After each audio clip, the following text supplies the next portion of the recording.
Totoo ba na pwedeng mawala ang iyong kaligtasan? Isa ka din ba sa mga Kristiyano na nangangamba at nag-iisip ng ganito? What if hindi na ako ligtas? What if hindi na ako kayang patawarin ng Diyos dahil sa mga kasalanan ko? What if sinukuan na ako ng Diyos kasi madalas akong absent sa church? At totoo kaya yung sinasabi ni Pastor na buburahin ng Diyos ang pangalan ko sa aklat ng buhay? Isa din na ako sa mga nagtatanong ng ganito dati. Nakaka-stress nga naman talagang isipin ang mga bagay na ito, lalo na kung hindi natin alam ang sagot. Kaya't kung isa ka din sa mga nagtatanong ng ganito, ang bidyong ito ay para sa iyo. Well, kung isa ka sa mga nai-stress kakaisip kung totoo nga ba na nawawala ang ating kaligtasan, ngayon pa lang ay sasabihin ko na sa iyo, kapatid, ipayapa mo ang iyong kaisipan. Bakit? Dahil kung ikaw ay tunay na nanampalataya na sa Panginoong Hesus o sa gospel na tinanggap mo o sa kanyang tinapos na gawa sa krus, ikaw ay ligtas na magpakailanman. The keyword here is tunay na pananampalataya. Tandaan po natin yung word na yan kasi palagi natin yung maririnig sa video na ito. Tama po ang iyong narinig, ligtas na ang mga tunay na mananampalataya dahil iyan mismo ang malinaw na itinuturo ng Biblia. At yan ang pag-aaralan natin sa bidyong ito. Kung napanood po ninyo ang previous video na aking in-upload, tinalakay ko po doon ang totoong gospel na naging dahilan ng ating kaligtasan na siyang pinakamahalagang aral na ating maririnig sa ating buhay ayon kay Apostol Pablo.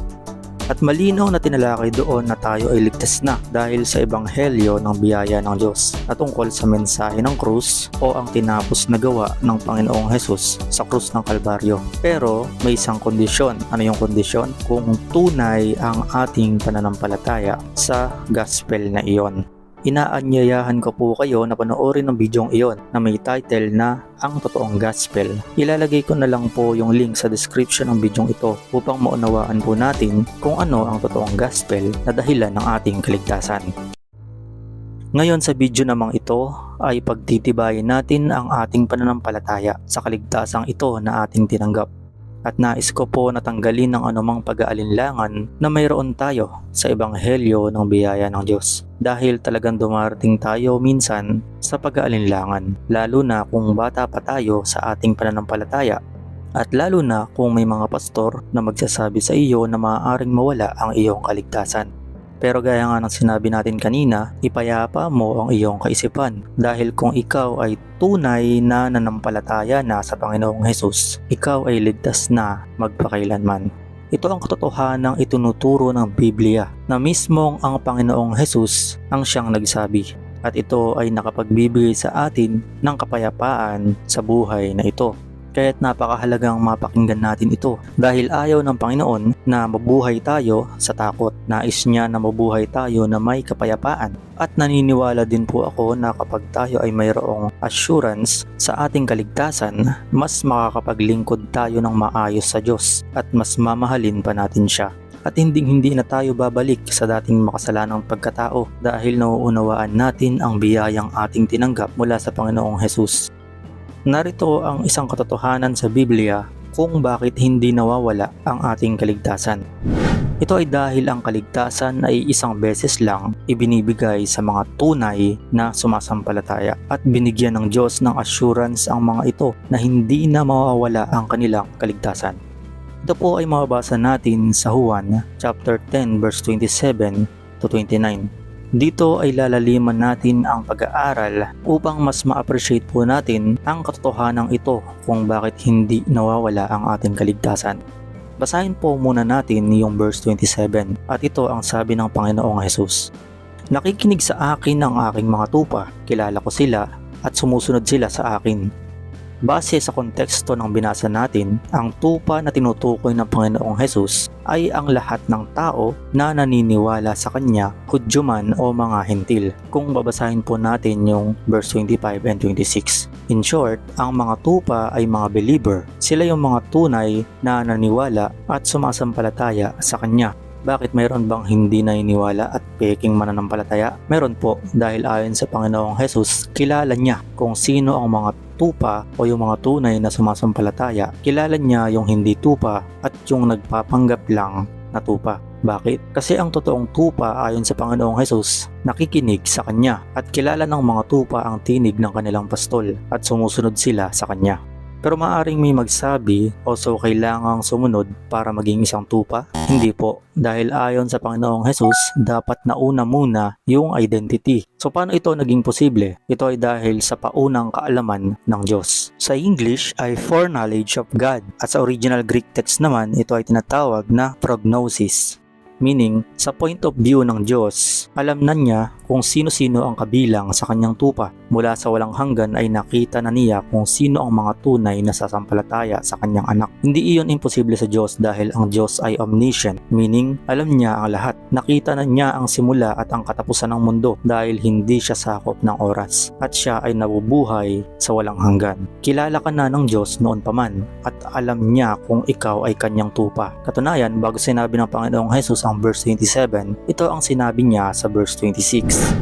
Ngunit ayaw niyong maniwala sa akin. Ang mga kausap ng Panginoong Hesus dito ay mga Hudyo na nasa templo. Bakit ayaw nilang maniwala? Ito ang sabi ng Panginoon, dahil hindi kayo kabilang sa aking mga tupa. So malinaw na alam ng Panginoong Hesus kung sino-sino ang kanya. In short, hindi pwedeng i-define ng mga ginagawa mo kung sino ka talaga. Sa halip kung sino ka talaga, yun ang magdedetermine ng iyong mga gagawin. Hindi katulad ng mundong ito. Dito, dinedefine tayo sa ating mga nagagawa. Nakesyo kapag nakapagsinungaling ka, isa ka ng sinungaling. At kapag nagnakaw ka, isa ka ng magnanakaw. Hinuhusgahan na agad ang buong pagkatao natin dahil sa isang pagkakamaling nagagawa without knowing the root cause bakit nagkakasala ang tao. Hindi po ganyan ang tinuturo ng Bible. Ang turo ng Biblia, we have our true identity in Christ. Tayo ay mga anak na ng Diyos dahil sa pananampalataya natin kay Kristo. Ayon sa Galatians chapter 3 verse 26. So sino ka ba talaga? Ikaw ay tupa ng Panginoong Hesus. Hindi ka naniwala para maging tupa ng Diyos. Sa paningin ng Diyos, tupa ka na noon pa man. Nawala ka lang at hinanap ka ng mabuting pastol. Akala mo lang dati hindi ka tupa kasi nangitim ka sa kasalanan. Pinaniwala ka lang ng dyablo na hindi ka tupa ng Diyos. Pero nang marinig mo ang tinig ng mabuting pastol,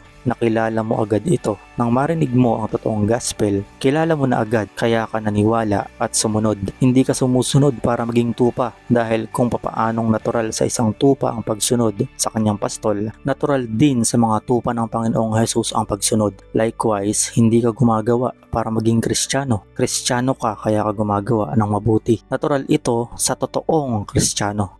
Hindi mo kailangan pumasok sa church para masabing isa kang Kristiyano. Bakit? Mayroon bang nasa loob ng church pero hindi totoong Kristiyano? Mayroon po. Yung iba sumasama lang, yung iba dahil lang sa kaibigan, at yung iba naman ay dahil pinilit lang ng magulang. Pero sa kaloob-looban ng iyong puso, alam mo kung ano talaga ang iyong paniniwala. Ang sabi nga ng Panginoon sa 2 Timothy chapter 2 verse 19, ngunit matibay ang pundasyong itinatag ng Diyos at dooy nakatatak. Nakikilala ng Panginoon kung sino-sino ang tunay na Kanya.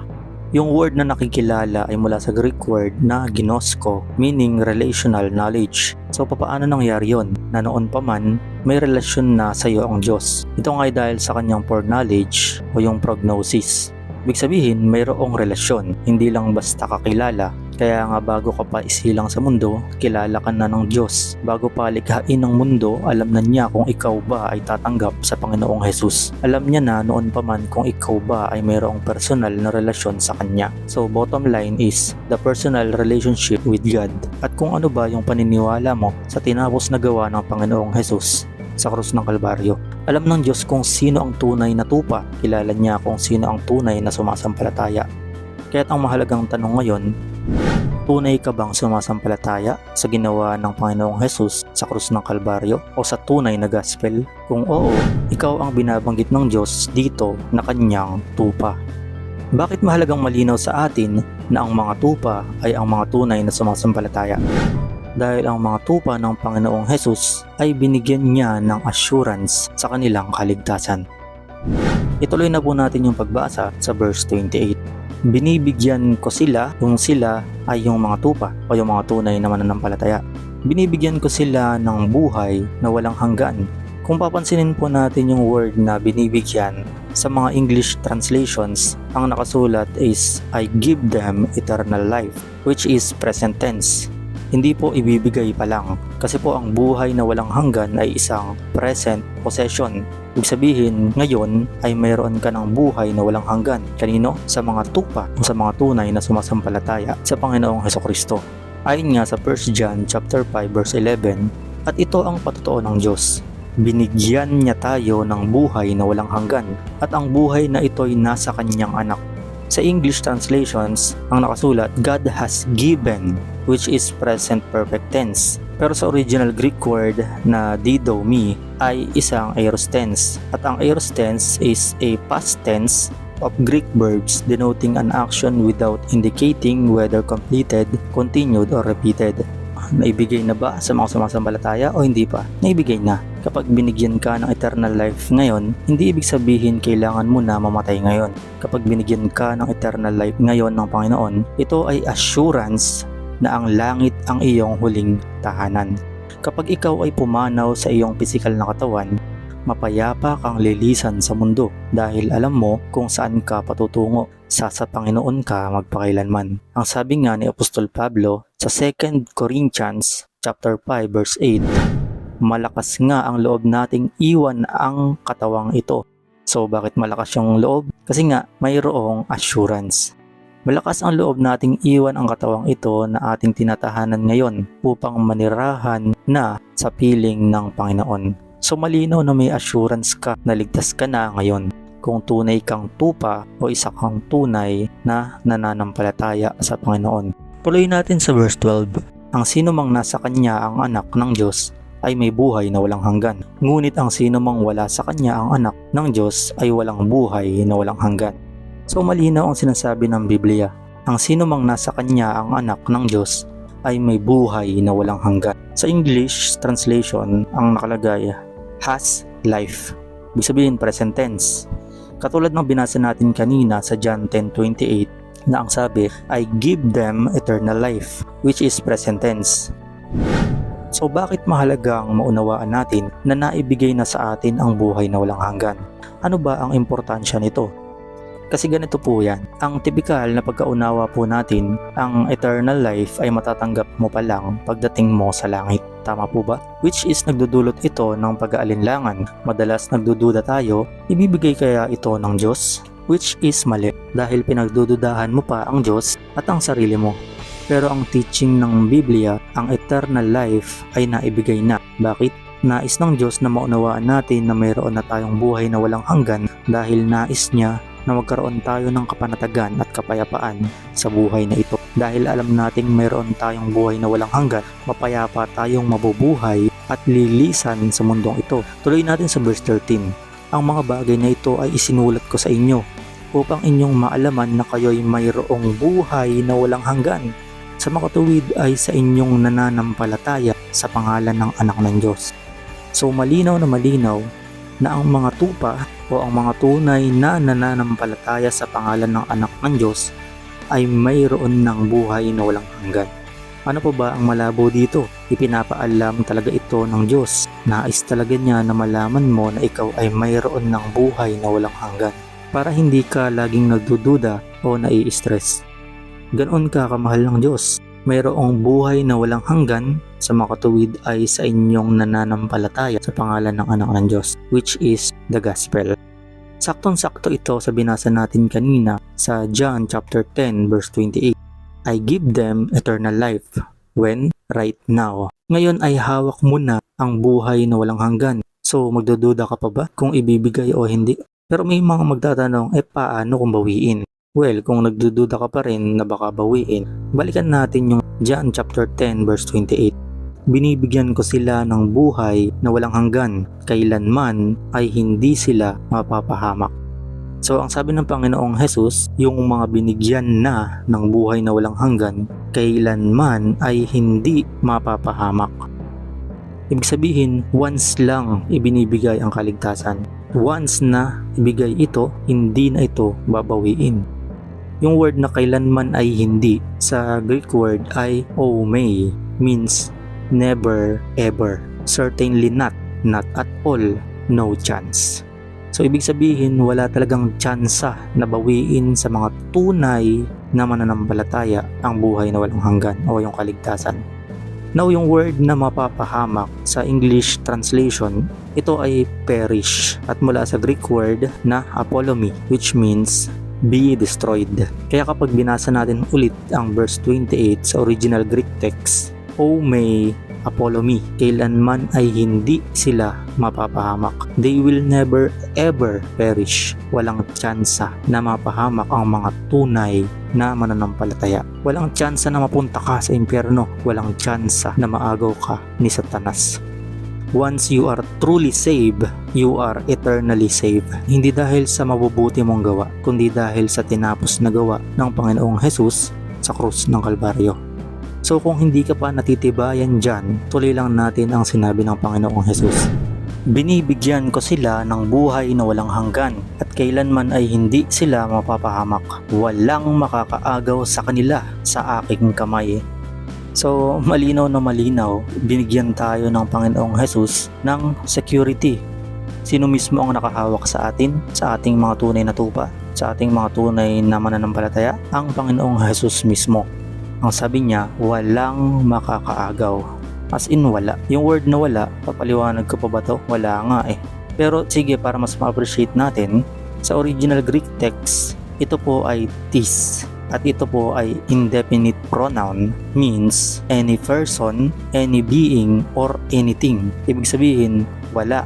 Kahit ano at kahit sino. Kahit anong problema, pagsubok, sakit, kahit si Satanas pa. Hindi ka kayang agawin ng kahit anong pangyayari at kahit sinong tao at kahit ikaw mismo. Kapag tunay kang sumampalataya sa Panginoong Jesus, hindi ka maaagaw sa kanyang kamay. Yung word na makakaagaw, ang Greek word po niyan ay harpazo, means to take by force. Harpazo means agawin ng puwersahan. So ibig sabihin, para maagaw ka sa kamay ni Jesus, kailangan mo daigin ang lakas o ang kapangyarihan ng Panginoong Jesus. Ngayon ang tanong, may kilala ba kayo na mas malakas sa Panginoong Jesus? Well, kayo na po ang sumagot.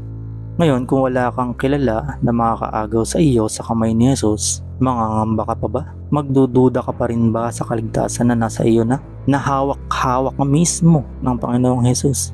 At siya mismo ang nagsabi na kailanman ay hindi ka mapapahamak at walang makakaagaw sa kanyang kamay. Kahit kung nauunawaan natin ito, talagang kapayapaan ang mararamdaman natin. Kapayapaan sa ating buong buhay at kapayapaan kahit palisanin mo ang mundong ito. Ang sabi nga ng Biblia, si Jesus ang ating kapayapaan sa Ephesians 2 verse 17. Ngayon kung may natitira pa ring pagdududa sa iyo, sa assurance na sinabi ng Panginoong Jesus, ituloy po natin yung verse 29. At ito po ang ating mabasa. Ang aking Ama o ang Diyos Ama na siyang nagbigay sa kanila refers to mga tupa, na siyang nagbigay sa kanila sa akin ay lalong dakila sa lahat at hindi sila maaagaw ni numan sa aking Ama. So imagine niyo na lang, dalawang kamay ang nakahawak sa atin, sa ating mga tunay na mananampalataya. Ang kamay ng Panginoong Jesus at ang kamay ng Ama. Hawak ka ng dalawang pinakamakapangyarihang kamay. Tapos nagdududa ka pa rin ba na mawawala ang kaligtasan mo? Ang Panginoong Jesus na mismo ang nagsabi, kailanman ay hindi sila mapapahamak. Walang makakaagaw sa kanila sa aking kamay. At ang aking Ama na siyang nagbigay sa kanila sa akin ay lalong dakila sa lahat. At hindi sila maaagaw ni numan sa aking Ama. So may kilala ka ba na mas makapangyarihan sa pinagsamang lakas ng anak at ng Ama? Kung wala kang kilala na mas makapangyarihan sa anak at sa Ama, uulitin ko po yung unang sinabi ko kanina. Ipayapa mo ang iyong kaisipan dahil kung ikaw ay tunay na nanampalataya na sa Panginoong Jesus o sa gospel na tinanggap mo sa kanyang tinapos na gawa sa krus ng Kalbaryo, na siya na mismo ang umako ng lahat ng parusa na dapat ay sa iyo. Kung tinatanggap mo ito ng buo at buong puso, malinaw na malinaw ang sinabi ng Biblia. Kabilang ka sa tupa ng Panginoong Jesus. Hindi ka mapapahamak at walang makakaagaw sa iyo sa kamay ng Diyos at hindi mawawala ang iyong kaligtasan. Ganito kadakila ang ginawa ng Panginoong Jesus sa krus ng Kalbaryo. Ang sabi nga ng Panginoong Jesus sa parehas na chapter, sa John chapter 10 verse 10, naparito ako upang ang mga tupa ay magkaroon ng buhay, ng isang buhay na masagana at ganap. At ito ang kalooban ng Ama, na mababasa natin sa John chapter 6 verse 39.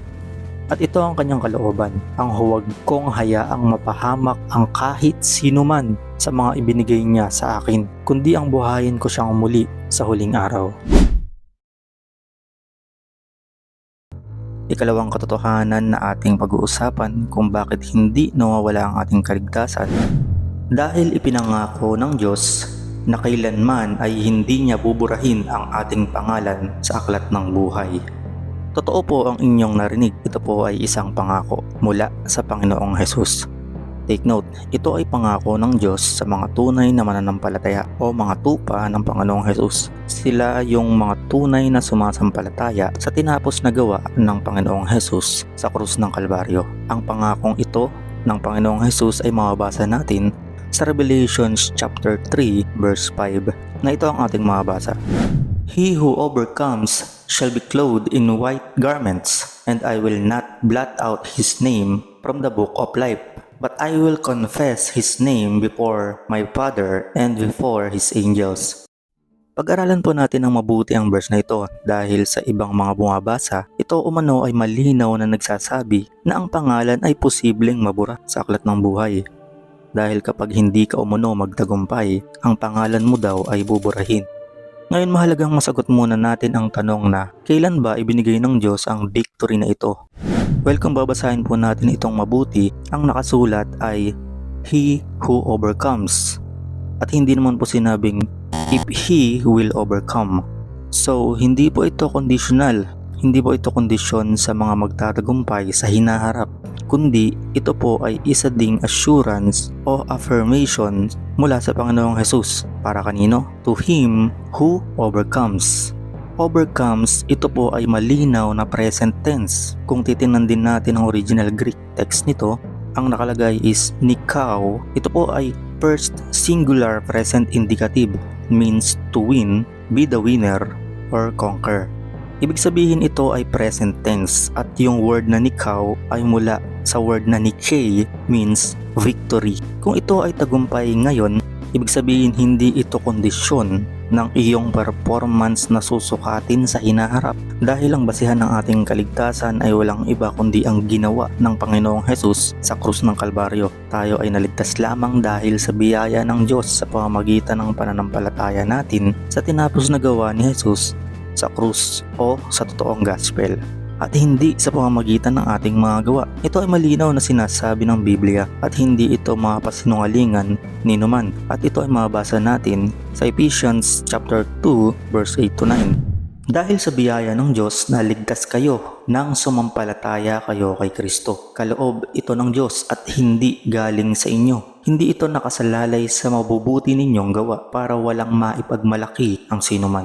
So malinaw na never magiging basihan ng Diyos ang ating mabubuting gawa para tayo ay maligtas. So harmonize ito sa sinasabi ng Revelations 3:5 na ang victory na tinutukoy dito ay hindi kondisyon ng ating performance. Ngayon ito ang importanteng tanong na dapat itanong natin sa ating sarili, kasi ang sabi ng Panginoon, He who overcomes. Tanungin natin ang ating sarili, tayo ba ay talunan? Ikaw ba ay isang loser? Kaya ka ba kinakabahan ngayon na baka mabura ang iyong pangalan sa aklat ng buhay? O mayroon ka bang sariling tagumpay? Ito ba talaga ay tungkol sa iyong sariling tagumpay o sa tagumpay ng ating Panginoong Hesus? Well, kung ang pag-uusapan ay ang sarili nating tagumpay, mga kapatid, talagang never ito magiging sapat sapagkat ang ating performance ay hindi perfect at never magiging perfecto sa paningin ng Diyos, dahil ang pinakmabuti nating gawa ay basahan lang sa paningin ng Diyos. Ngayon, pag-isipan po nating mabuti, mga kapatid. Saan ba tayo nakatayo? Saan ba tayo nakaangkla? Ano ba ang inaasahan natin na dahilan ng ating kaligtasan? Sarili ba nating mga gawa at kakayahan? O ang ginawa ng Panginoong Hesus sa krus? Tagumpay mo o tagumpay ng ating Panginoong Hesus na ibinigay sa iyo? Dahil kung sariling tagumpay natin ang pagbabasehan, maliwanag ang sinasabi ng Biblia. Siguradong hindi tayo makakaabot sa kaluwalhatian ng Diyos na sinasabi sa Romans 3:23. Kung sariling tagumpay ang ating pagbabasehan, na hindi man lang naisulat sa aklat ng buhay ang ating pangalan. Pero kung ang pag-uusapan natin ay ang tagumpay ni Kristo na ibinigay sa atin, ang sabi ng Biblia, tayo po ay tagumpay na. Ito ay mabasa natin sa 1 Corinthians chapter 15 verse 57. Magpasalamat tayo sa Diyos sapagkat tayo'y binibigyan niya ng tagumpay sa pamamagitan ng ating Panginoong Hesukristo. Binibigyan, ibig sabihin ito ay present tense. Sa mga English translations, ang nakasulat, He gives us victory. Remember the word Nikkei? Hindi po sinabing He will give us. Ang sabi, He gives us. Ito po ay maliwanag na present tense. So, kailan ibinigay ang tagumpay? Ngayon mismo. So, ano ulit yung overcomes sa Revelations chapter 3 verse 5 na una nating binasa? Present tense. Meaning, it is a present condition. It is a statement of fact mula sa Panginoong Jesus mismo that we are an overcomer. Kailan? Ngayon mismo. Hindi dahil sa ating mga gawa, kundi dahil sa tinapos na gawa ng Panginoong Jesus sa krus ng Kalbaryo. Dahil sa pananampalataya mo doon, you are an overcomer.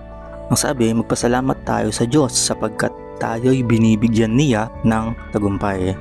Sa English ang nakasulat, but thanks be to God who gives us victory through our Lord Jesus Christ.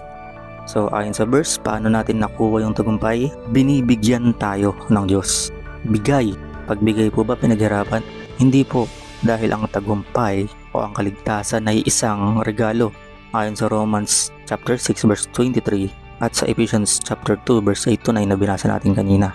So ayon ulit sa verse, paano natin nakuha yung tagumpay? Sarili mo bang tagumpay? Hindi po. Sa pamamagitan ng ating Panginoong Hesukristo. Tandaan po natin walang ibang dahilan ng ating tagumpay kundi ang ating Panginoong Jesus lamang. Hindi ikaw ang lumaban para magkaroon ng tagumpay. Si Jesus ang lumaban. Tinalo niya ang kalaban, ang kasalanan, ang kamatayan, ang mga sakit. Si Satanas, tinalo niya sa krus ng Kalbaryo at nung nanalo siya, inabot niya sa atin ang kanyang tagumpay. Kung tatanggapin mo ito at sasampalatayanan. Sa paningin ng Ama, tayo ay mga tagumpay dahil ang tagumpay ng anak ang kanyang nakikita. So, tanungin ulit natin ang ating sarili, hindi ka pa ba tagumpay? Kung ikaw ay tunay na sumasambalataya sa Panginoong Jesus, loser pa rin ba ang tingin mo sa iyong sarili? Hindi po, dahil tayo ay mga tagumpay na dahil sa ginawa ng Panginoong Jesus. Hindi magtatagumpay pa lang, panalo ka na regardless of your struggles. Pag tiningnan tayo ng Diyos Ama, ang nakikita niya ay ang tagumpay ng kanyang anak. Kaya't kung ikaw ay tunay na sumasambalataya sa ginawa ni Jesus, ikaw ay tagumpay sa harap ng Diyos.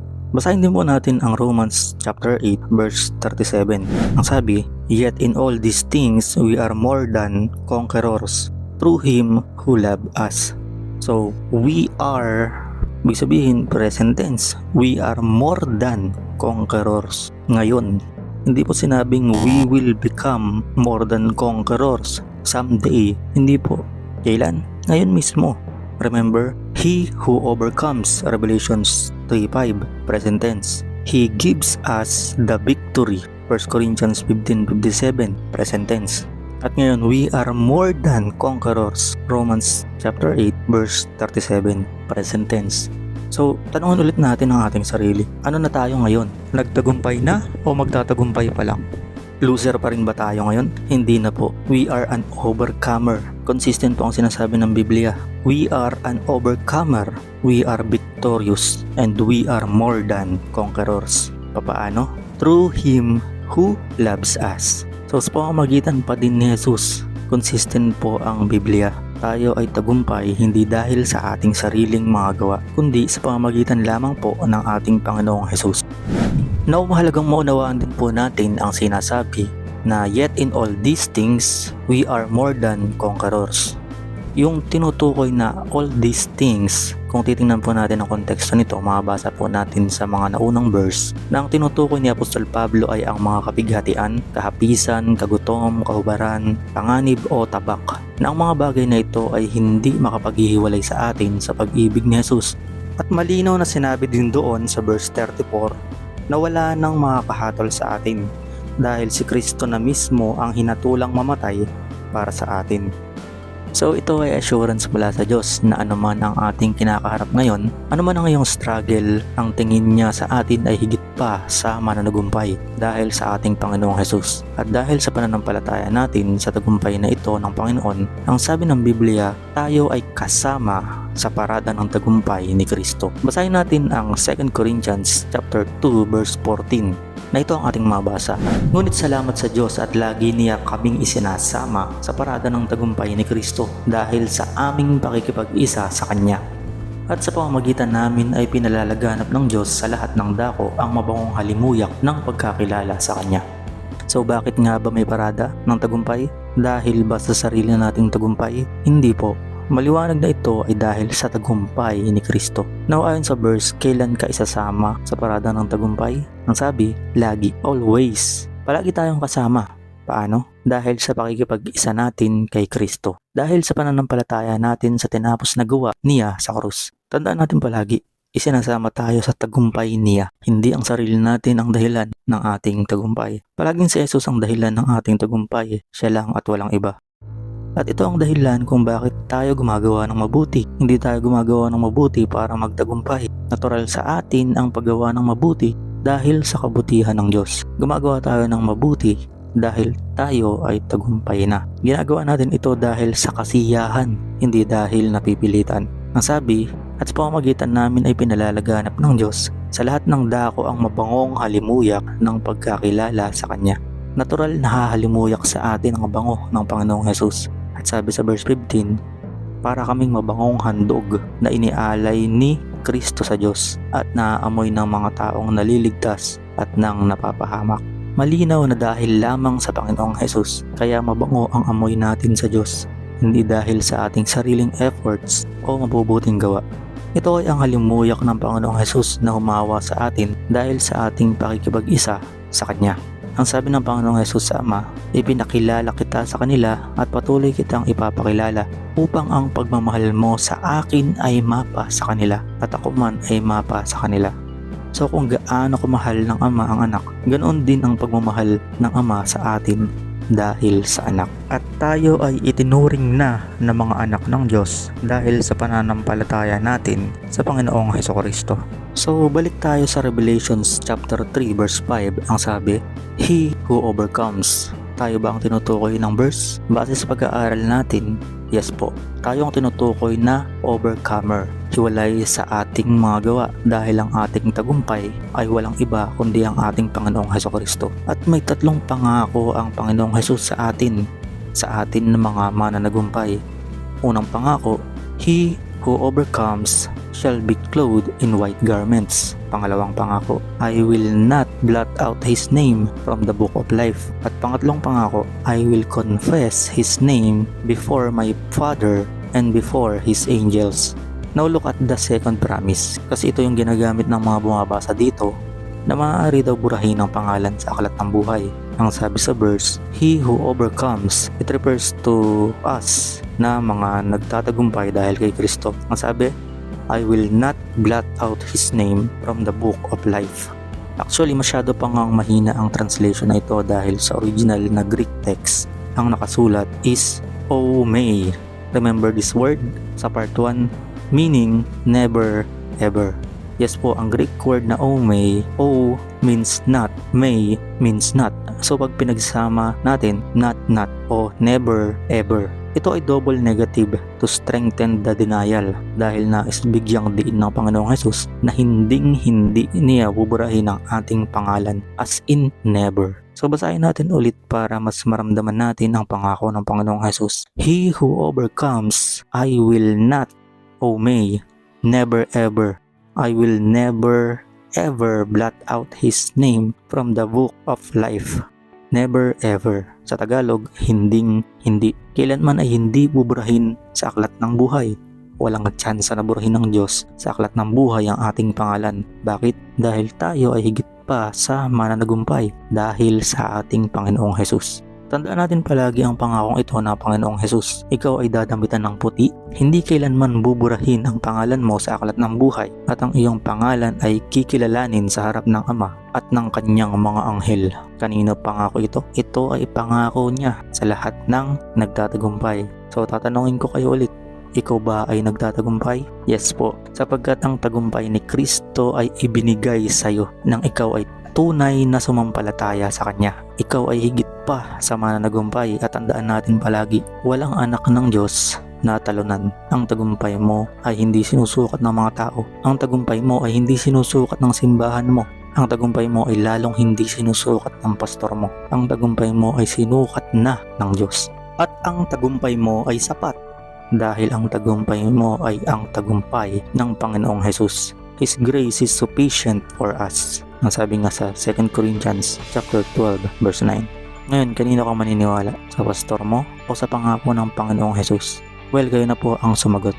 Kaya tandaan po natin ang mga salitang ito. In Christ, my name is indelible in the book of life. Katulad ng assurance and security ng buhay na walang hanggan na napag-aralan natin sa part 1, ang buhay na walang hanggan ay ibinigay na ngayon. Gayon din ang victory na tinutukoy dito ng Panginoong Jesus ay naigawad na sa mga tunay na sumasampalataya sa tinapos na gawa ng Panginoong Jesus sa krus ng Kalbaryo. Ngayon ang tanong sa mga nagsasabi sa iyo na nabura na ang pangalan mo sa aklat ng buhay, paano nila nalaman na nabura? Paano nila nalaman na nabura gayong hindi naman nila alam kung ito ba ay naisulat? Kaya't ang tanong ngayon, kailan ba isinulat ng Diyos ang pangalan natin sa aklat ng buhay? Kailan isinulat ng Diyos ang ating pangalan sa aklat ng buhay? Ano ang naging basihan ng Diyos? Paano niya ito naisulat? Sobrang halaga na masagot din po natin ito dahil kapag nasagot po natin ang tanong na ito, lalong pagtitibayin nito ang ating konklusyon sa part 2 na hindi buburahin ng Diyos ang ating pangalan sa aklat ng buhay. Although para sa mga bukas ang spiritual na pangunawa, sapat na ang assurance, security at promise mula sa Panginoong Jesus upang masabi natin na ang ating kaligtasan ay hindi mawala. Subalit mahalagang maunawaan din po natin ito upang mas makilala pa natin kung gaano kadakila ang biyaya at ang Diyos na ating sinasamba. Kung alam natin kung kailan naisulat ang ating pangalan sa aklat ng buhay, hindi ba't maaari na nating masabi kung ito ba talaga ay nabubura o hindi? Kung kayo po ay sang-ayon sa akin, samahan niyo po ako at ating sagutin ang nakakaintrigang tanong na ito. Kailan isinulat ng Diyos ang ating pangalan sa aklat ng buhay? Upang masagot po natin ang katanungang ito, una ay kailangan muna nating maunawaan ang isang kontrobersyal na doktrina. Ito ay ang doctrine of predestination. Ito ay kontrobersyal dahil iba-iba ang paniniwala ng mga Kristiyano patungkol dito. Ang iba ay hindi naniniwala dito at ang iba naman ay naniniwala. Sa mga hindi naniniwala dito, ganito ang kanilang pananaw. Ang mabuting Diyos ay may mga itinakda na daw na mapunta sa impyerno at may itinakda na mapunta sa langit. So, kalunos-lunos naman daw ang mga naitakdang mapunta sa impyerno at napakapalad naman daw ng mga itinakdang mapunta sa langit. Well, tama po ba ang pagkaunawang ito patungkol sa doctrine of predestination? Ano ba talaga ang totoong kahulugan nito ayon sa Biblia? So hayaan po nating Biblia ang sumagot dahil ito ang ating absolute truth at ultimate authority. Una, basahin po muna natin ang nakasulat sa Revelations chapter 13 verse 8 ang sabi, all who dwell on earth will worship Him whose name have not been written in the book of life of the Lamb slain from the foundation of the world. All who dwell on the earth will worship Him. Him refers to the beast. Dahil ang konteksto po ng verse na ito ay tungkol sa 7 years tribulation o ang 7 taong kapighatian kung saan maghahari ang Antikristo.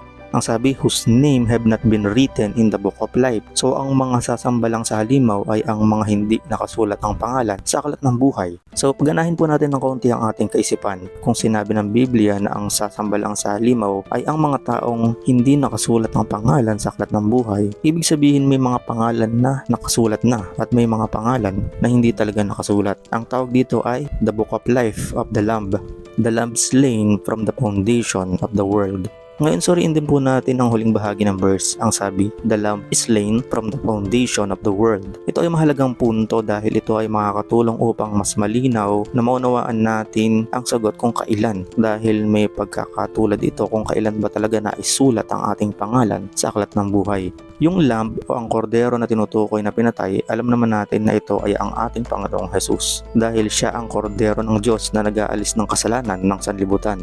Ayon sa verse, kailan pinatay ang kordero? The Lamb is slain from the foundation of the world. Sa Tagalog, ang kordero ay pinatay bago palikhain ang sanlibutan. So, paano nangyari yon? Sa perspective natin, kapag tayo naman ang tinanong kung kailan namatay ang Panginoong Jesus, ang personal na sagot natin ay yung abot lamang ng ating kaisipan, which is ang alam natin si Jesus ay namatay some 2,000 years ago. Ito ang normal na isasagot ng isang tao dahil ang abot lang ng ating kaisipan ay yung mga bagay na saklaw lang ng panahon. Like Jesus died on the cross 2,000 years ago. So mayroong definite time, unlike God na hindi sakop ng oras dahil ang Diyos ay nabubuhay sa eternity. Kaya kapag ang Diyos ang tinanong kung kailan namatay ang Panginoong Jesus, ang sagot niya, bago palikhain ang sanlibutan. Ang bagay na yan ay hindi nasaklaw ng ating kaisipan dahil ito ay higit sa kayang abutin ng isip ng tao. Kaya't kung makikipagtalo ko sa Diyos at sasabihin mong, Lord, paano nangyari yun? As far as I know, namatay si Jesus 2,000 years ago. History po ito, Lord. Kaya paano niyo nasabi na namatay siya bago palikhain ng mundo? Well, nakipagtalo ko pa talaga sa Diyos no? Nagpapatunay lang ito na ang kaalaman natin ay kamangmangan lamang sa Kanya. Siya ay hindi sakop ng oras at lalong siya ay hindi sakop ng ating limitadong kaisipan.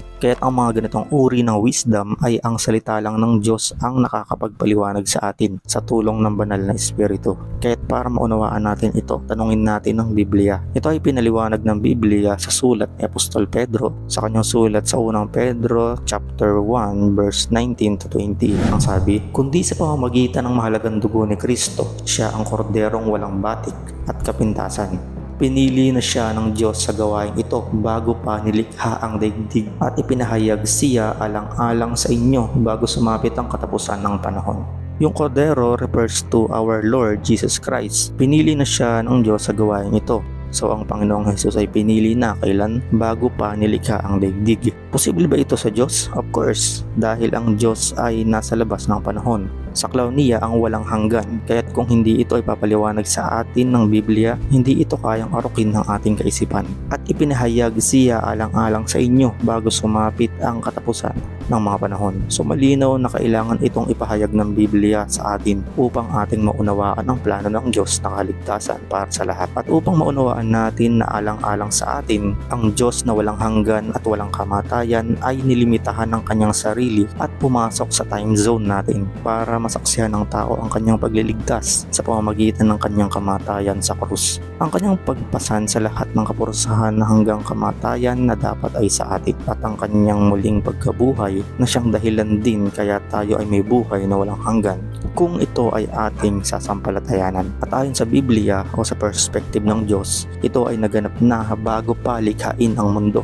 na ang anak ay nagkatawang tao at namatay para sa atin. Sa John chapter 1 verse 1, nang pasimula ay naroon na ang salita. Ang salita ay kasama ng Diyos at ang salita ay Diyos. At sa verse 14, ang salita ay naging tao at nanirahan sa piling namin. Nakita namin ang kaluwalhati ang tunay na kanya bilang kaisa-isang anak ng Ama. Siya ay puspos ng kagandahang loob at ng katotohanan. At ang sabi pa sa 1 Timothy chapter 3 verse 16, and without controversy, great is the mystery of godliness. God was manifest in the flesh, justified in the spirit, seen of angels, preached unto the Gentiles, believed on in the world, received up into glory. Sa Tagalog, dakila ang hiwaga ng kabanalan, wala nang pagtatalo. Ang Diyos nagkatawang tao. Ang Diyos na walang hanggan pumasok sa ating panahon at nagkaroon ng hangganan, nagkaroon ng pisikal na katawan upang sa pamamagitan ng kanyang kamatayan sa krus, maligtas tayo sa tiyak na kapahamakan at maging mga tagapagmana ng buhay na walang hanggan. So balik po tayo sa Revelations chapter 13 verse 8. All who dwell on the earth will worship Him whose names have not been written in the book of life. The word written comes from the Greek word grapo. Ito po ay perfect tense, meaning it is a completed action with ongoing result. Ibig sabihin po na isulat na, hindi po isusulat pa lang. Katulad ng iniisip ng marami gamit ang kanilang limitadong kaisipan na kapag tumanggap po saka pa lang isusulat. Well, ito ay normal dahil ito lang ang kayang abutin ng ating kaisipan. Pero sa paningin ng Diyos na isulat na, ito po ay passive voice o indicative mood.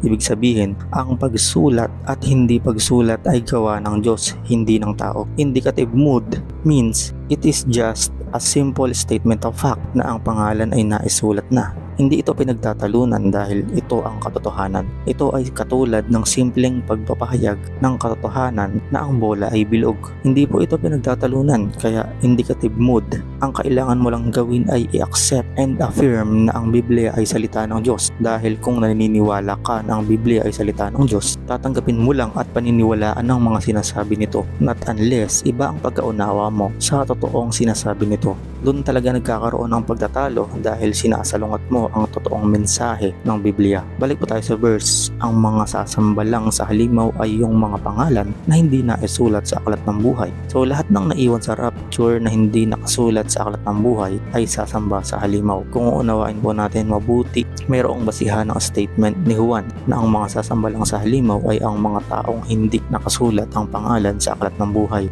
Ibig sabihin, ipinahayag ng Diyos kay Juan na may nakasulat na at mayroon talagang hindi nakasulat. Dahil sa perspective ng Diyos, kailan na isulat ang pangalan sa aklat ng buhay? Ito po ang sagot ng Biblia. Sa Revelations chapter 17 verse 8, ang halimaw na nakita mo ay buhay noong una, ngunit patay na ngayon. Muli itong lilitaw buhat sa banging napakalalim at tuluyang mapapahamak. Ang mga taong nabubuhay sa lupa na ang pangalan ay hindi nakasulat sa aklat ng buhay mula pa ng likhain ng sanlibutan ay magugulat kapag nakita nila ang halimaw sapagkat pinatay na siya ngunit muling lilitaw. Ibig sabihin, mula pa ng likhain ng mundo na isulat na. Yung word na nakasulat o written sa English ay mula sa Greek word na grapho. Kaparehas ng word na grapho sa Revelations chapter 13 verse 8. May mga pangalang nasulat at may mga pangalang hindi nasulat. Meaning, matagal na panahon nang tapos ang pagsulat ng Diyos ng pangalan sa aklat ng buhay. Kaya't alam ng Diyos ang bilang ng mga tatanggap sa Kanya. Kaya't ang sabi nga sa Romans chapter 11 verse 25, ang pagmamatigas ng Israel ay pansamantala. Tatagal lamang iyon hanggang sa mabuo na ang takdang bilang ng lahat ng mga hintil na lalapit sa Diyos. So Gentile Church, tayo po ang tinutukoy dito mga kapatid. Maliwanag na alam ng Diyos ang takdang bilang ng mga sasampalataya sa kanyang anak o sa kanyang tinapos na gawa sa krus ng Kalbaryo. At ito na lamang ang hinihintay natin. So anytime from now, maaari na pong mangyari ang rapture. At Diyos lang ang nakakaalam kung kailan ito dahil alam niya kung ilan na lamang ang hinihintay dahil ang mga pangalan nito ay naisulat na niya bago pa likhain ng sanlibutan. Ang nakaka-amaze pa dito mga kapatid, yung Greek word na grapho, ang meaning po niyan ay hindi lang basta isinulat ng lapis o ballpen o ink. Hindi po. Ang kahulugan po niyan ay engrave. Sa Tagalog, nakaukit. Hindi po ito nakasulat ng lapis gaya ng iniisip ng iba na pwedeng isulat at pwedeng burahin. Nakaukit ang iyong pangalan sa aklat ng buhay mga kapatid dahil hindi pa bago-bago ng isip ang Diyos na gaya ng iniisip ng marami. Dahil ang nagbubura lang ng naisulat ay ang mga nagkakamali. Isang beses lang isinulat ng Diyos ang ating pangalan sa aklat ng buhay at ito ay walang hanggan nang nakaukit doon dahil hindi siya maaaring magkamali. Bakit? Balikan natin ang doctrine of predestination upang ito ay lubos na maunawaan natin. So ano nga ba ang totoong kahulugan ng predestination ayon sa Biblia? Yung word na predestination ay mula sa Greek word na prorizo. Yung prorizo, 6 na beses lang po siyang ginamit sa New Testament Greek. Ang ibig sabihin nito ay to predetermine, decide beforehand, decreeing from eternity, o foreordain, appoint beforehand. So ano ang biblical meaning nito? Ito ay katuruan ng Biblia na una pa man ay iniayos na ng Diyos ang mga pangyayari, ang mga tao upang maganap ang kanyang kagustuhan. No, mahalagang maunawaan natin na ang Diyos ay walang kagustuhang masama para sa kanino man, kaya't maaasahan natin ang puso ng Diyos dahil siya ay mabuti. Hindi man natin nauunawaan lahat ng kanyang ginagawa, pero maaari nating ipagkatiwala sa kanya ang lahat dahil siya ay mabuti. Sabi nga sa Romans 8:28, and we know that all things work together for good to those who love God, to those who are called according to His purpose. Kahit sa Diyos walang bagay na aksidente lang. Lahat ng bagay na nangyayari sa atin ngayon, kung saan ka man ngayon at kung ano man ang ginagawa mo at kung sino man ang kasama mo, lahat ng ito ay nakatakdang mangyari. Pero hindi ibig sabihin na wala ka ng choice dahil mayroon tayong free will. Ngayon mahalaga maunawaan din po natin na God cannot violate His word and His character. Mahalaga ito kasi may mga maling paniniwala sa predestination gaya ng nabanggit natin kanina na ang Diyos umano ay may itinakda ng mapunta sa impyerno at may itinakda ng mapunta sa langit. Ang paniniwala nila, kung naitakda ka mapunta sa impyerno kahit gustuhin mo daw mapunta sa langit, wala ka ng choice.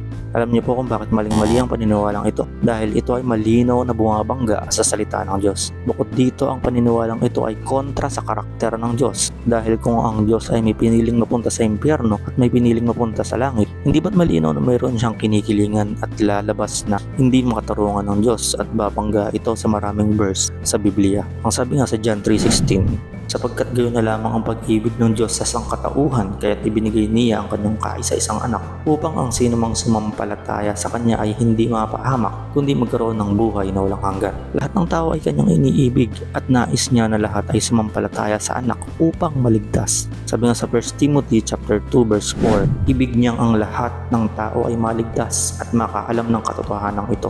Ang katotohanan na si Kristo lamang ang tanging paraan ng kaligtasan. Hindi maliligtas ang tao hindi dahil ayaw ng Diyos. Hindi maliligtas ang isang tao dahil pinili niyang mapahamak. Dahil tinanggihan niya ang inaalok ng Diyos na libreng kaligtasan sa pamamagitan ng pagsampalataya sa kanyang anak. Hindi kanya pipilitin dahil yun ang kahulugan ng unconditional love. Mahal tayo ng Diyos at ang Diyos ay pag-ibig.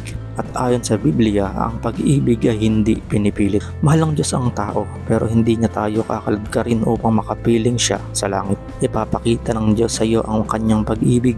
Katunayan, pinakita na niya ang kanyang pag-ibig sa pamamagitan ng paghahandog ng kanyang kaisa-isang anak sa krus para sa kapatawaran ng ating mga kasalanan. Ganoong kalaki ang pag-ibig ng Diyos sa atin. Ang sabi nga sa Romans chapter 5 verse 8 to 9, pero ipinakita ng Diyos sa atin ang kanyang pag-ibig sa ganitong paraan, kahit noong tayo'y makasalanan pa, namatay si Kristo para sa atin. At ngayong itinuturing na tayong matuwid sa pamamagitan ng dugo ni Kristo, tiyak na maliligtas tayo sa parusa ng Diyos dahil kay Kristo. At sa 2 Peter chapter 3 verse 9, hindi nagpapabaya ang Diyos sa pagtupad sa pangako niya, gaya ng inaakala ng ilan. Ang totoo, binibigyan lang niya ng pagkakataong magsisi ang lahat sa mga kasalanan nila dahil ayaw niyang mapahamak ang sinuman. Meaning anuman ang kahulugan ng predestination, hindi ito maaaring bumangga sa anumang sinasabi ng Biblia at lalong-lalo na hindi ito maaaring bumangga sa totoong karakter ng Diyos. Kaya't ang interpretasyon na halimbawa natin kanina na mayroon na umanong itinakda ang Diyos na mapunta sa impyerno at sa langit ay maling-mali. Ngayon may mga Kristiyano naman na hindi nagkakasundo sa predestination dahil may mga Kristiyano na ang paniniwala ay ang Diyos ang pumipili sa mga believer at may mga Kristiyano naman na naniniwala na ang mga believer ang pumipili sa Diyos. Ang naglalabang paniniwalang ito ay may parehong verse na pinanghahawakan. Kaya't kung hindi natin mabalanse ang katotohanan ito, hindi rin natin masagot kung ano ang kahulugan ng predestination. Pero gaya nga ng paniniwala natin, ang Biblia ang salita ng Diyos at hindi dapat ito nagbabanggaan. So paano natin ibabalanse ang dalawang paniniwalang ito na may mga pinanghahawakang verse? Paano natin ito i-harmonize? Ganito po ang paliwanag ng Biblia. God chose those whom God foreknew, they will choose Him. Sa Tagalog, pinili ng Diyos ang mga alam ng Diyos sa mulat mula pa na pipili sa Kanya. Ito ang balanseng katotohanan patungkol dito. Naroong ang Diyos ang pumili at naroon din na ang tao ay pumili. Ngayon paano ito ay pinaliwanag ng Biblia? Ang keyword po dito ay yung word na foreknew. Ibig sabihin, alam na niya ang isang bagay bago pa man mangyari. So tatanungin ko po kayo, may kakayahan ba ang Diyos na malaman ang isang bagay bago mangyari? Siyempre naman po, dahil ang Diyos ay omniscient. Lahat ng bagay ay alam niya. Sa makatuwid ang Diyos, alam na niya kung sino ang pipili sa Kanya at kung sino ang hindi pipili sa Kanya bago pa man sila pumili. Hindi na niya kailangang hintayin ang isang pangyayari na maganap bago niya malaman ang resulta. Hindi na niya kailangan hintayin kung tatanggap ka ba o hindi para maisulat ang iyong pangalan sa aklat ng buhay. Una pa man, alam na niya, kaya noon pa man naisulat na niya. Pero paano nga ba ipinaliwanag ng Biblia ang salitang foreknew o foreknowledge of God upang mapagtibay natin ang ating mga sinasabi kanina? Basahin po natin ang 1 Peter chapter 1 verse 1 to 2. Ang sabi, mula kay Pedro, isang apostol ni Jesucristo, sa mga hinirang ng Diyos na nasa iba't ibang lalawigan ng Ponto, Galacia, Cappadocia, Asia at Bithynia. Kayo'y pinili ng Diyos Ama ayon sa kanyang kaalaman sa mulat mula pa at pinabanalan ng Espiritu Santo upang maging masunurin kay Jesucristo at nilinis sa pamamagitan ng kanyang dugo sa magana nawa sa inyo ang pagpapala at kapayapaan. So malinaw na ang Biblia ay nagsalita tungkol sa paunang kaalaman ng Diyos o sa foreknowledge of God So mayroon na tayong basihan kung paano tayo pinili ng Diyos noon pa man. So paano? Ayon sa verse, tayo pinili ng Diyos Ama ayon sa kanyang kaalaman sa mulat mula pa o dahil sa kanyang paunang kaalaman. Kahit bago pa man likhain ng mundo, bago ka pa man isilang, bago ka pa man tumanggap sa anak, alam na ng Diyos noon pa man. Yung word na foreknowledge ay mula sa Greek word na prognosis at ito ay nangangahulugan na to know in advance. Ito ang kapangyarihan ng Diyos na dapat ay malinaw sa atin upang maging malinaw sa atin kung paano tayo pinili ng Diyos noon pa man. Basahin natin ang Ephesians chapter 1 verse 4. Bago pa likhain ang sanlibutan, pinili na niya tayo upang maging kanya sa pamamagitan ng ating pakikipag-isa kay Kristo upang tayo maging banal at walang kapintasan sa harap niya dahil sa pag-ibig ng Diyos. Malinaw na noon pa man pinili ka na niya. Kailan? Bago pa likhain ng sanlibutan. Pinili ka niya, hindi dahil gusto lang niya, kundi dahil alam niya na pipiliin mo siya. Ito ay dahil sa kanyang paunang kaalaman o foreknowledge. Yung word na pinili dito sa English ay chose. Sa original Greek, ito po ay aorist tense, meaning once and for all. Ibig sabihin, once na pinili ka na, hindi na pwedeng hindi ka piliin. Once na pinili ka, forever ka nang pinili ng Diyos. Isang beses lang siya nagpasya kung pipiliin ka niya o hindi. Dahil alam na niya ang lahat ng mangyayari, nakita niya na ang pinaka-worst na pwede mong gawin na kasalanan. At sa kabila nun, pinili niya na ibigay ang kanyang kaisa-isang anak para sa kapatawaran ng mga kasalanang ito. So you are chosen forever. Kung ikaw ay pinili ng Diyos at sa bandang huli ay tinanggihan ka ng Diyos dahil hindi niya nakita na sa huli pala ay may gagawin kang isang kasalanan na hindi niya kayang tanggapin, hindi ba't parang lumalabas na nagkakamali pala ang Diyos? Kung nagkakamali ang Diyos, adi lumalabas na hindi siya totoong Diyos dahil ang totoong Diyos ay hindi nagkakamali. So pag-isipan po natin ito na mabuti. Ang prosesong ito na ginawa ng Diyos ay ipinaliwanag ni Apostol Pablo sa Romans chapter 8 verse 29 to 30. Basahin po natin. For those God foreknew, He also predestined to be conformed to the image of His Son, that He might be the firstborn among many brothers and sisters. And those He predestined, He also called. Those He called, He also justified. Those He justified, He also glorified. So ito yung sequence. Number 1, foreknew. For those God foreknew, o yung foreknowledge, prognosis, to know in advance. For those God foreknew, He predestined. Predestined o predestination. Greek word prorizo, predestination. And those He predestined, He called through what? Through the gospel. Kaya't hindi ito aksidente na marinig mo ang gospel ngayon. Ito po ay divine appointment ng Diyos para sa iyo dahil mahal ka ng Diyos. Kahit sobrang halaga ng mga katulad nitong pagbabahagi ng gospel dahil hindi natin alam, baka ikaw na ang nakatakdang makarinig ngayon at nakatakdang tawagin ng Diyos upang sumampalataya sa kanyang anak. At kapag ikaw ay tunay na sumampalataya sa kanya ngayon, number 4, those He called, He also justified. Meaning you are declared righteous today. And those He justified, number 5, He also glorified, meaning assured glory. Kaya't makakasigurado ka ngayon na ang huling tahanan mo ay ang langit. Kasi wala ka pa sa glorification. Ang tawag na sa'yo ng Diyos ay glorified.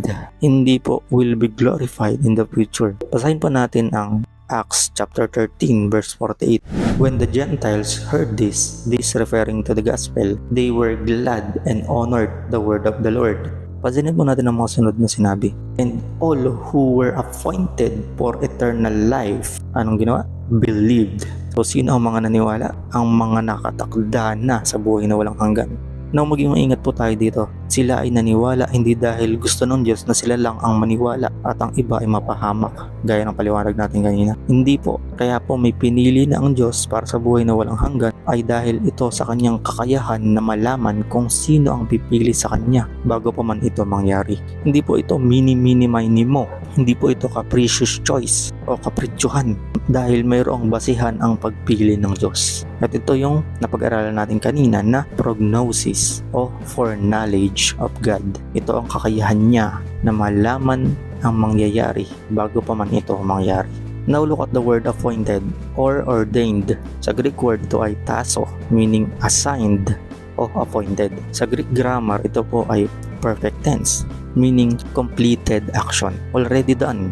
Nakatakda sa isang tupa ang maligtas. Remember sa part 1? Kaya alam ng Diyos kung sino ang totoong tupa.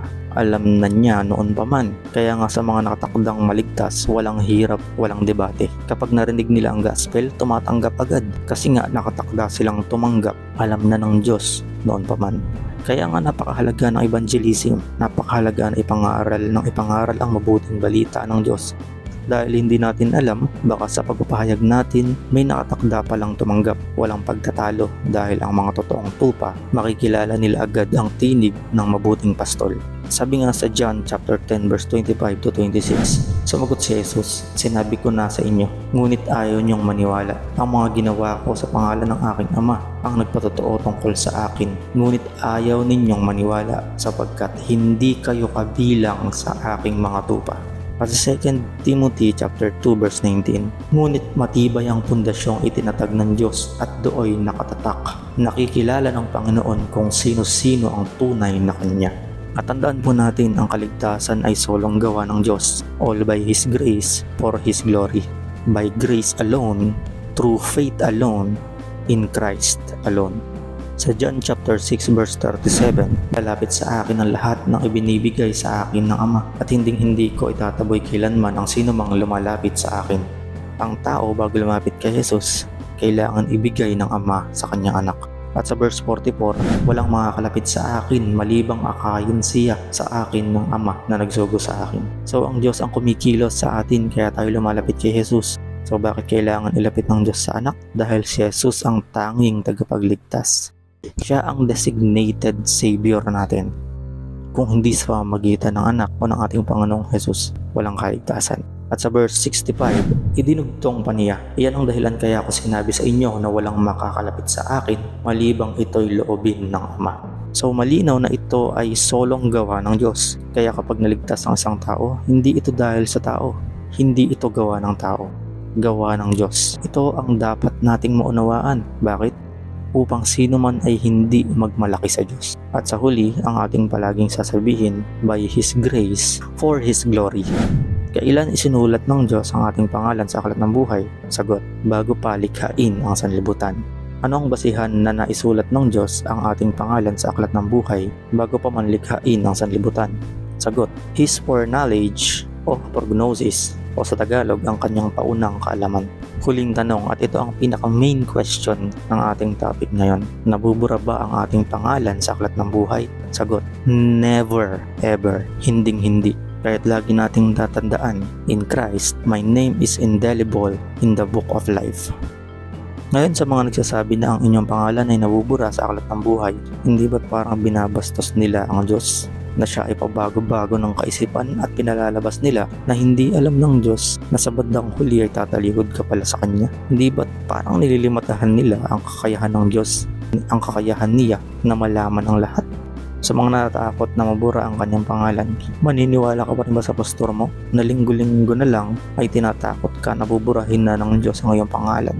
Gayong ito pala ay nakaukit na sa aklat ng buhay. Mas marunong pa ba ang simbahan, ang obispo o ang pastor mo sa Diyos? Gayong nagpasya na ang Diyos noon pa man dahil alam na niya noon pa man kung sino-sino ang tatanggap at mananampalataya sa tinapos na gawa ng Panginoong Jesus sa krus ng Kalbaryo.